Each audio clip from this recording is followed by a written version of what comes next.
오늘 말씀 베드로전서, 이 베드로가 쓴 편지인데 우리가 수신자가 누구인지 한번 살펴보겠습니다. 베드로전서 1장 1절 보면 같이 읽겠습니다. 예수 그리스도의 사도 베드로는 본도, 갈라디아, 갑바도기아, 아시아, 비두니아에 흩어진 나그네. 지금 여기에 흩어진 나그네다, 성도들이 이제 흩어진 그 디아스포라 성도들을 얘기하고, 여기서 나온 지명들 본도, 갈라디아, 갑바도기아, 아시아, 비두니아는 여러분 계속해서 우리가 다루기 때문에 이미 이제 어느 정도 그림이 있을 것이라 생각하는데, 그 터키 지역, 그 지중해 위에 있는 터키 지역, 소아시아 지역을 얘기하는 겁니다. 거기에 각 지역을 얘기하는 건데, 베드로가 편지를 보낸 이유를 알 수 있죠. 그래서 베드로전서 1장 6절 보시면, 그러므로 너희가 이제 여러 가지 시험으로 말미암아 잠깐 근심하게 되지 않을 수 없으나 오히려 크게 기뻐하는도다. 여기서 문제를 드릴게요. 그들이 시험으로 말미암아 근심하고 있습니까? 근심하지 않고 있습니까? 근심하고 있는 겁니다. 어렵죠? 잠깐 근심하게 되지 않을 수 없다. 잠깐 근심하게 되지 않을 수가 없으니까 근심을 하는 겁니다. 이건 수학이에요, 수학. 그래서 이렇게 지워야 됩니다. 부정을 지워서 근심하고 있는 겁니다.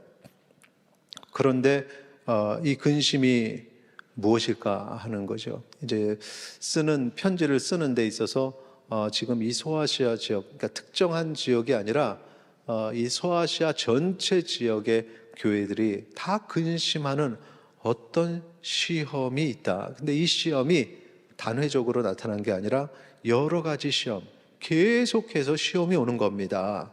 그래서 이 시험이 도대체 뭘까? 이 시험 때문에 편지를 쓴 건 이제 확실하죠. 그 소아시아 전체에 그냥 전방위적으로 이렇게 시험이 오니까 베드로가 그것 때문에 펜을 든 겁니다. 그래서 편지를 썼는데, 이게 무엇인지 알기 위해서는 베드로 전서가 쓰여진 그 연대를 찾아가야 됩니다. 언제 쓰여졌을까? 그때 어떤 시험이 왔을까? 이건데, 베드로 전후서 기록 시기는 우리가 주후 63년에서 64년 정도로 생각을 합니다. 그런데 베드로가 순교를 하게 되죠. 베드로의 순교의 시기를 65년도로 봅니다. 순교가 갑자기 일어나는 것이 아니라 여러 가지 환난과 핍박이 오다가 순교하게 되죠.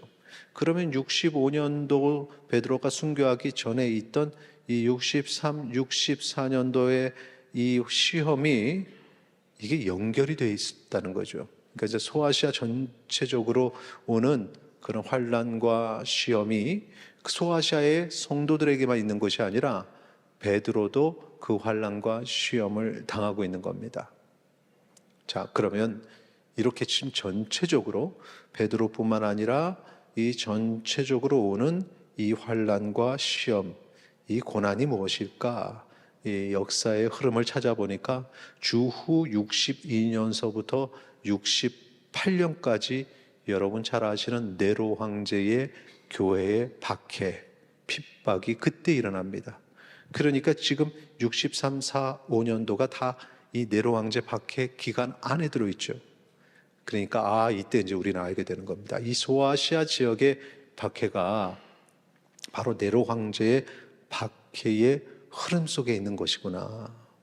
그걸 베드로도 다 당하면서 소아시아 성도 이 전체가 흔들리는 어떤 한 교회, 이 베드로 전후서의 특징이 서신서가 어느 특정한 고린도 교회, 데살로니가 교회, 바울이 쓴 그런 편지와 다른 점이 그겁니다. 소아시아 전체 지역에 쓴 건데, 이게 당시의 박해를 보여준다는 거죠. 그래서 교회의 지도자의 입장에서 이렇게 대환란, 당시에 소아시아의 전체 지역을 뒤흔드는 이 로마 황제 네로의 박해가 임할 때 베드로가 얼마나 가슴이 아팠을까?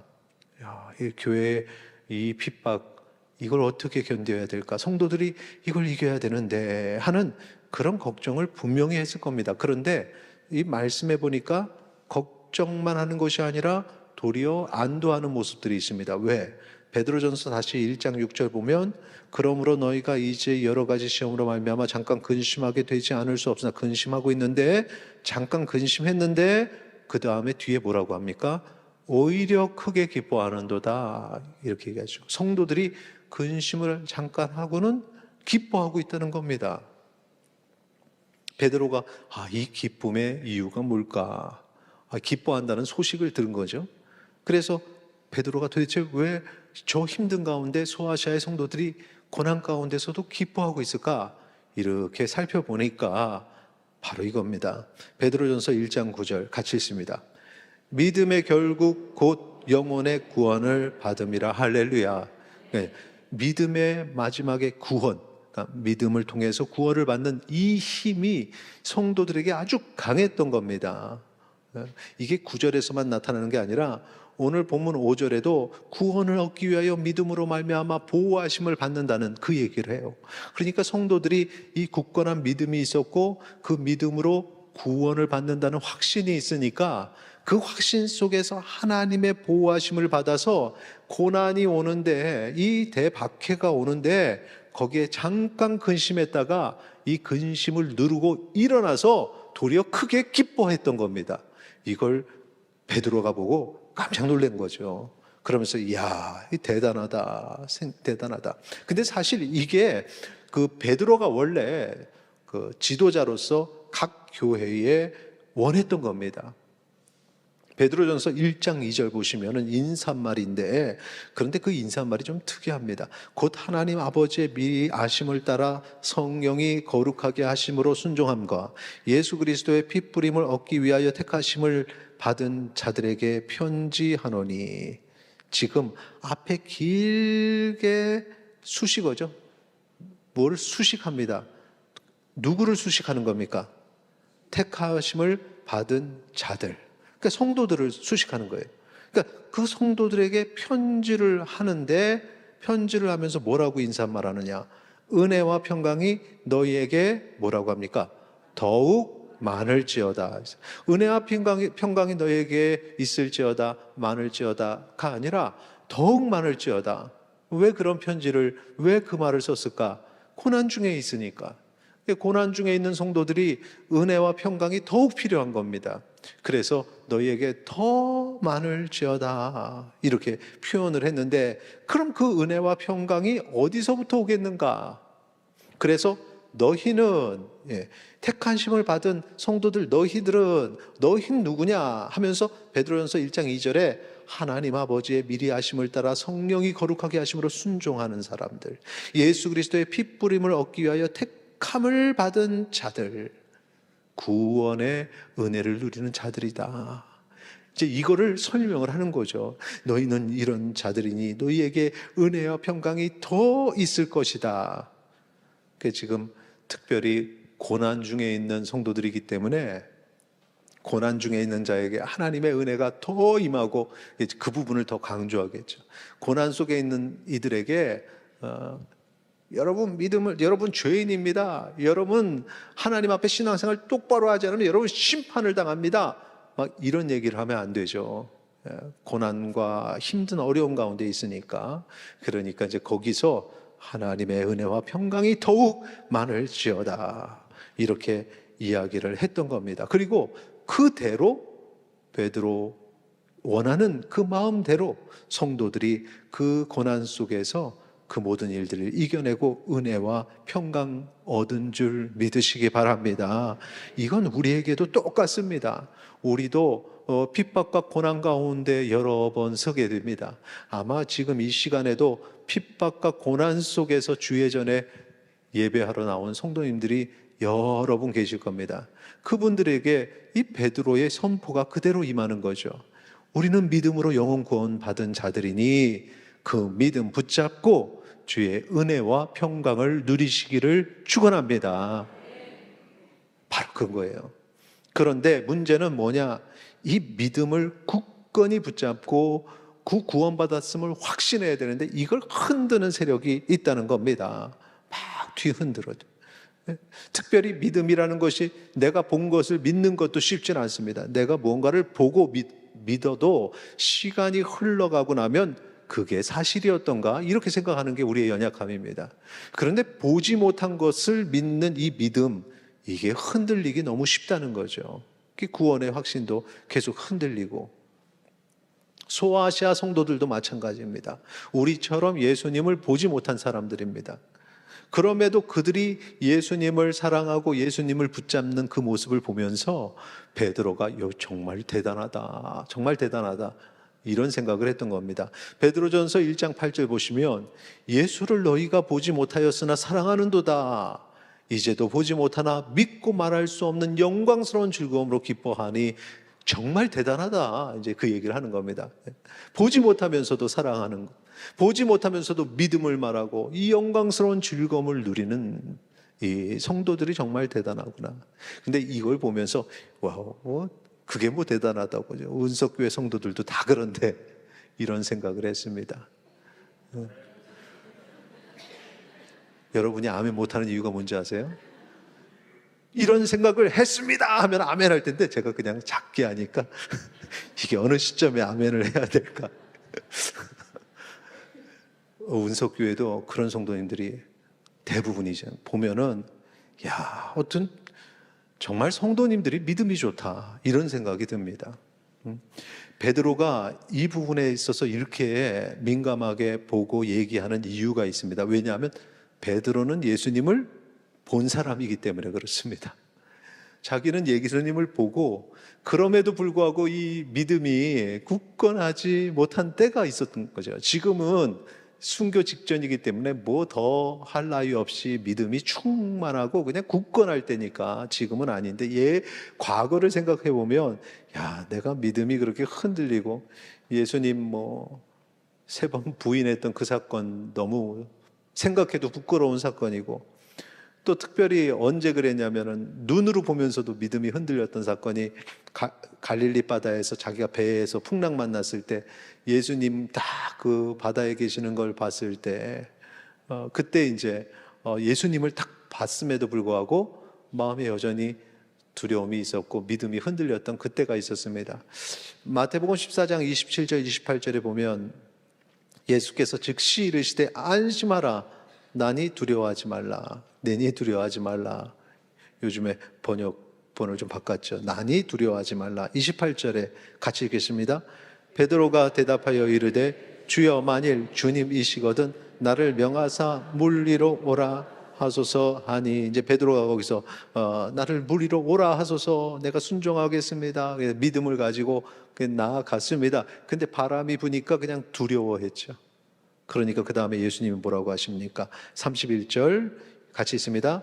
예수께서 즉시 손을 내밀어 그를 붙잡으시며 이르시되 믿음이 작은 자여 왜 의심하였느냐 하시고, 지금 이 순간에 그 흔들렸던 마음 바로 예수님이 하셔서 믿음이 작은 자여 왜 의심하였느냐. 지금도 의심하는 상태입니다. 의심하는 순간에 빠졌다 이거죠. 그래서 그 의심한 모습. 그런데 저는 이럴 줄 알았습니다. 왜냐하면 앞부분에 14장 28절 보세요. 이 부분이 마음에 안 들었습니다. 베드로가 대답하여 이르되 주여, 만일 주님이시거든 나를 명하사 물 위로 오라 하소서 하니, 마음이 안 드는 부분이 어느 부분입니까? 이걸 모르면 안 되죠. 밑줄 쫙 껐는데 만일 주님이시거든 이랬습니다. 만일 주님이시거든, 이게 뭡니까? 주님에 대한 확신을 가지고 주님이시거든요, 나를 불러주세요 하고 나갔으면 아마 그런 일이 없을 텐데, 주님이 맞는지, 만일 주님이시면 절 불러주세요, 이때부터 흔들렸던 겁니다. 그러니까 그냥 바람 부니까 무너지는 거죠. 굳건한 믿음을 가지면 흔들리지 않는데 거기서 이렇게 흔들리는 모습을 보였던 겁니다. 참 이것이 한심한 이유는 눈으로 보면서도 그랬다는 겁니다. 이런 베드로였기 때문에, 베드로가 자신의 연약함을 알기 때문에. 그런데 소아시아의 성도들은 눈으로 보지 못하면서도 믿음을 가진 그 모습, 그러니까 베드로가 보면서 대견했던 겁니다. 대단하다. 보지 못하고 믿는 것이 얼마나 놀라운 것인지 우리는 예수님의 말씀을 통해서도 잘 알고 있습니다. 아시죠? 요한복음 20장 29절 같이 읽습니다.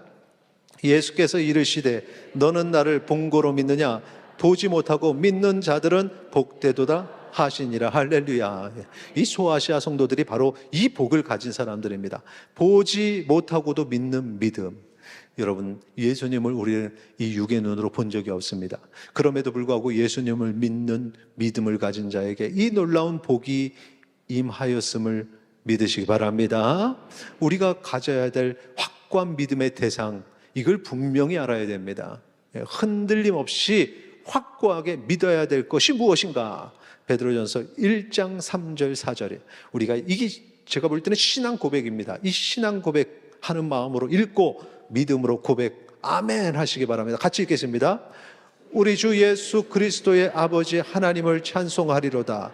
그의 많으신 긍휼대로 예수 그리스도를 죽은 자 가운데서 부활하게 하심으로 말미암아 우리를 거듭나게 하사 산 소망이 있게 하시며 썩지 않고 더럽지 않고 쇠하지 아니하는 유업을 있게 하시나니 곧 너희를 위하여 하늘에 간직하신 것이라. 아멘. 바로 이거죠.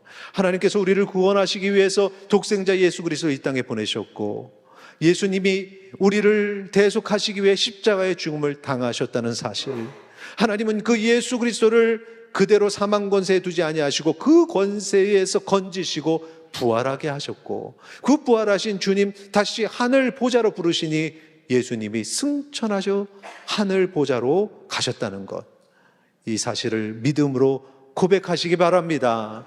하나님과 예수 그리스도 그리고 하나님의 구속의 사역이 우리가 가져야 될, 믿어야 될 그런 대상이라는 사실을 기억하시기 바랍니다. 이를 믿는 자는 예수님처럼 부활의 소망을 가지게 됩니다. 그리고 부활뿐만 아니라 천국에 들어가는 천국의 소망을 가지게 됩니다. 이 소망을 3절이 산소망이라 했습니다. 왜 산소망이냐? 세상에서 가지는 소망은 어느 순간에 다 무너지는 겁니다. 다 사라지는 겁니다. 그런데 이 부활의 소망, 천국의 소망은 영원한 삶을 우리에게 주니, 그래서 이것이 산소망이 된다는 사실을 기억하시기 바랍니다. 그런데 왜 흔들립니까? 흔들어 놓는 사람들이 있어요. 흔들어 놓는 세력이 있습니다. 사탄의 무리들이죠. 사탄이 우리를 뒤흔들고 사탄의 무리들이 우리를 뒤흔들어요. 우리의 구원을 막기 위해서 우리의 믿음을 자꾸 흔들어 놓는 겁니다. 이러한 도전들이 있을 때 담대하게 싸우시기를 바랍니다. 이 싸움은 우리가 승리하게 되어 있습니다. 왜? 하나님은 우리를 포기하지 아니하시는 분이기 때문에. 여러분의 마음은 흔들릴 수 있습니다. 그런데 그때 나를 붙잡고 놓지 아니하시는 하나님의 그 굳건한 사랑을 기억하시기 바랍니다. 여러분이 아무리 교회 밖으로 뛰어나가려고 해도, 믿음에서 벗어나려고 해도 그 믿음은 무너지지 않는 것은 하나님이 여러분을 택하시고 하나님이 나를 붙잡고 있기 때문에 흔들리지 않는다는 사실을 기억하시기 바랍니다. 이게 바로 택하심입니다. 이게 바로 구원이죠. 하나님이 우리 편인데 시험을 하는 그 세력들 두려워하지 말고 맞서 싸우시기 바랍니다. 믿음으로 당하는 불이 있죠. 믿음으로 당하는 고난이 있습니다. 근데 그 고난은 잠깐이라는 것입니다. 그 잠깐 뒤에 흔들리지 않는 믿음으로 굳건히 서면 하나님이 주시는 충만한 복이 있다는 사실, 소아시아 교회 성도들은 이미 그걸 누리고 있었으니 우리도 그 기쁨 붙잡고 살아가시기를 바랍니다. 그러기 위해서 고난이 올 때에 두 가지를 생각하시기 바랍니다. 오늘 베드로전서에서 베드로가 우리에게 알려주는 것입니다. 첫째, 고난 중에 해야 될 행동 같이 있습니다. 고난의 시간에 마음의 허리를 동여서 근신하며 받을 은혜를 더욱 사모하라. 아멘. 베드로전서 1장 13절의 내용인데 그걸 그대로 올렸죠. 그러므로 너희 마음의 허리를 동이고 근신하여 예수 그리스도께서 나타나실 때에 너희에게 가져다 주실 은혜를 온전히 바랄지어다 했는데, 이게 이제 가슴에 확 와닿아야 되는데 안 와닿는 이유는 마음의 허리를 동이라. 어떻게 하라는 겁니까? 일단 마음의 허리가 어딘지를 몰라야 돼. 그걸 동여매야 돼. 그 뭘로 동여매? 어떻게 보면 시적 표현이니까 이게 가슴에 안 와닿으니까 이대로 행하지를 못하는 겁니다. 근신하라, 이 말도 참 쉽지 않은 말입니다. 이게 무슨 뜻이냐? 마음의 허리를 동이라, 마음을 굳게 먹어라라는 겁니다. 마음을 굳게 먹어라. 모르겠습니다. 허리띠를 졸라 매고 이게 무슨, 배고플 때는 이게 이해가 될 것 같아요. 막 배가 고파가지고 흐트러지고, 나 배고파서 못 살겠다. 막 공부를 해야 되는데 배가 고파가지고 도무지 공부를 못 하겠네 할 때는 허리를 졸라 이렇게 뭐라고? 동여 매고 공부해야지.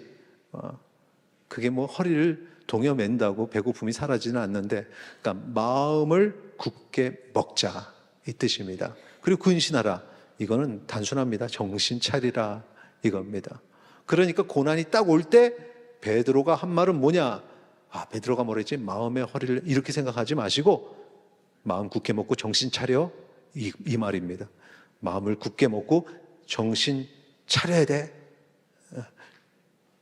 예전에 우리 원로 목사님께서 그 암에 걸리신 한 청년이 왔을 때 그때 하셨던 말이 이 말인 것 같아요. 정신 바짝 차리고 새벽에 기도하기 시작하라고 했던 그 말씀이죠.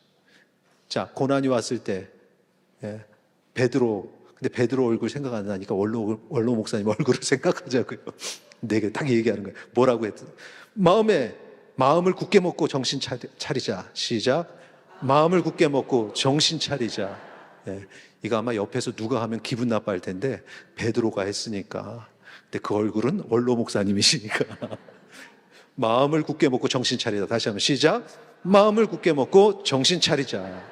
그게 무너지면 안 됩니다. 그래서 더욱 은혜를 사모하는 겁니다. 더 간절히 고난이 왔을 때 더 집회에 열심히 참여하고 더 뜨겁게 기도하면 승리할 줄 믿습니다. 이게 필요하다. 두 번째 뭐냐? 같이 읽겠습니다. 사욕을 따르지 않고 거룩한 행실을 보이라. 자, 요거는 14절에서 16절에서 왔습니다. 14절에서 16절까지. 너희가 순종하는 자식처럼 전에 알지 못할 때에 따르던 너희 사욕을 본받지 말고 오직 너희를 부르신 거룩한 이처럼 너희도 모든 행실에 거룩한 자가 되라. 기록되었을 때 내가 거룩하니 너희도 거룩할지어다 하셨느니라. 할렐루야. 이겁니다. 고난 중에 믿음을 막 흔드는 이들은 이 두 번째 이거를 아주 잘 써먹습니다. 네가 그렇게 해봐야 네가 무슨 거룩한 성도인 줄 알아? 너 스스로 봐. 얼마나 네가 더러운지, 너가 불결한지. 너는 안 돼. 너는 절대 천국에 갈 수 없어. 이게 사탄이 들려주는 음성입니다. 나를 자꾸 무너뜨리는 거죠. 그러면서 그냥 살아. 네 욕심대로 살아. 그냥 편하게 살아. 뭐 이렇게 불편하게 사니? 라고 얘기를 합니다. 이게 사탄의 음성이라는 사실을 기억하고, 여기 보니까 내가 거룩하니 너희도 거룩할지어다. 이 말을 오해하면 안 됩니다. 하나님의 거룩함이 그대로 우리에게 있어야 된다? 절대로 불가능한 일입니다. 하나님이 거룩한데 난 하나님의 자녀니까 나도 하나님을 닮아야지 해서 하나님의 거룩함을 닮아가려고 노력하는 사람, 하나님께서 기뻐하시는 줄 믿으시기 바랍니다. 그래서 그때 일어나는 내 마음대로 살아야지, 이걸 눌러야 됩니다. 사욕을 따르면 안 됩니다. 그리고 거룩한 행실이 뭔지, 내가 지금 어떻게 해야 더 거룩한 것인가 라는 것입니다. 내가 어떻게 해야 거룩한 것인가. 이거는 아주 간단한 겁니다. 어제 우리 목사님 중에 한 분이 저한테 그래요. 목사님, 내일부터 또 연휴가 시작이 돼요. 그러더라고요. 그러니까 한참 연휴였는데 내일서부터 오늘이죠. 주일. 그 다음에 내일도 공휴일이라면서요. 그렇습니까? 근데 연휴가 그러면 모레는 아니죠. 토요일, 주일, 월요일 그렇게 연휴를 얘기한 거군요. 연휴가 시작이 돼요. 교회에서는 연휴가 시작이 되면 주 5일째 할 때도 많이 걱정을 했습니다. 야, 연휴구나, 놀러 가자 하고 교회에서 쫙 빠져나갈까 봐. 이번에 명절 때도 야, 많이 빌 텐데 하는 걱정. 근데 매년 그 걱정 뒤에 근데 우리 성도님들은 어떻게 교회에 안 빠져. 이번에 명절 때도 얼마나 많이들 교회에 나오셔서 예배를 드리는지 깜짝 놀랐습니다. 매해 그렇게 놀랍니다. 연휴가 시작이 됐는데 1부 예배도 그렇고 2부 예배도 그렇고, 여러분 연휴인데 밖에 안 나가고 여기서 뭐 하십니까 도대체? 이게 다 거룩함입니다. 거룩함의 선택이죠. 하나님 앞에 예배 드리는 걸 가장 우선시하는 여러분의 그 거룩한 모습, 하나님이 기뻐하시는 줄 믿습니다. 바로 이 두 가지, 이게 중요한 오늘 말씀의 핵심입니다. 다시 한번 정리하겠습니다. 첫째, 시험이 왔을 때 어떻게 해야 된다? 시작. 고난의 시간에 마음의 허리를 동여서 헌신하며 받을 은혜를 더욱 사모하자. 마음 굳게 먹고 정신 차리자. 두 번째, 시작. 사욕을 따르지 않고 거룩한 행실을 보이라. 거룩한 선택을 하라는 겁니다. 이렇게 이 소아시아 교회 성도들이 살아갔는데, 그런 모습으로 사니까 이분들이요 진정한 그리스도인의 모습을 보입니다. 그 진정한 그리스도인의 모습이 뭐냐면 하나님 사랑, 이웃 사랑을 실천하는 사람이거든요. 베드로전서 1장 22절 보십시오. 너희가 진리를 순종함으로 너희 영혼을 깨끗해 하여 이제 은혜를 사모하고 거룩하게 살려고 했죠. 하여 거짓이 없이 형제를 사랑하기에 이르렀으니, 이웃 사랑하는 거에 도달했다는 겁니다. 마음으로 뜨겁게 서로 사랑하라. 할렐루야. 이게 바로 하나님 사랑, 이웃 사랑을 실천하는 위대한 믿음의 사람이 된 것입니다. 그러니까 여기서 한 가지 우리가 중요한 사실을 깨닫게 되는데, 하나님 사랑, 이웃 사랑을 실천하는 위대한 신앙인은 고난 속에서 믿음을 지키려고 처절하게 몸부림치다 보니 그 경륜까지 올라간다는 사실입니다. 뭐 교회를 그냥 단순히 오래 다니고 내가 뭐 그냥 봉사 많이 하고 나는 그냥 직분이 이 정도 되고 해서 하나님 사랑, 이웃 사랑 실천하는 위대한 사람이 되는 게 아니라, 고난 속에서도 믿음을 지키려는 몸부림, 그 속에서 우리가 위대한 하나님 사랑, 위대한 이웃 사랑을 실천하는 성도가 되니 우리가 그런 사람 되기를 축원합니다. 이제 우리가 찬양을 할 텐데, 찬양 전에 여러분에게 선포합니다. 베드로전서 1장 6절 7절을 선포하는데 표준 세번역 성경으로 선포할 겁니다. 이게 어디 있냐면은 요 문제지 6번에 있습니다. 그러므로 지금 잠시 동안 여러분이 여러 가지 시련을 겪으면서 어쩔 수 없이 슬픔에 빠져 있더라도 이것을 기뻐하십시오. 여러분의 믿음이 연단을 받아서 순수하게 되면 불로 연단하여도 마침내는 없어지고 마는 금보다 더 귀한 것이 됩니다. 그것은 예수 그리스도께서 나타나실 때에 여러분이 칭찬과 영광과 명예를 차지하게 하려는 것입니다. 할렐루야. 그렇게 될 줄 믿습니다.